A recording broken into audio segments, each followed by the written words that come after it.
in RV life, if it can go wrong, it definitely will go wrong. Let me show you a power issue that I just had and I fixed. Let's go. Somewhere in your RV, you got a breaker box. It's for 120 volt and 12 volt. 12 volt on that side, 120 volt on that side. If a red light's on or your lights aren't working, check your fuses. In this case right here, I could not figure out what was wrong with this 12 volt fuse. I kept replacing it, it just kept blowing. So now it was time to diagnose it. Before removing your breaker panel, please shut off all your power to the rig.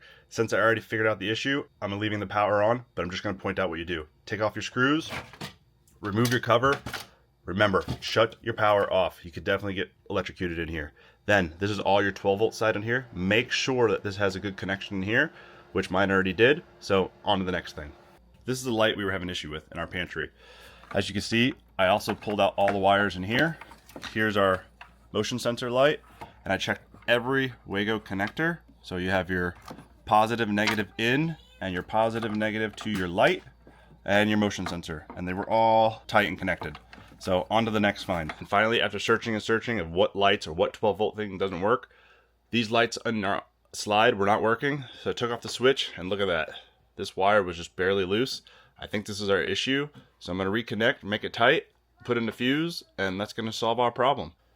So if you got a blown fuse, 12 volt or 120 volt, see which things work on that fuse, turn off all your power, and start checking connections. You got to try to pull the connections out of the wall, try to unscrew things, and more than likely, that's your issue. Follow along for more tips and tricks. Check you out there.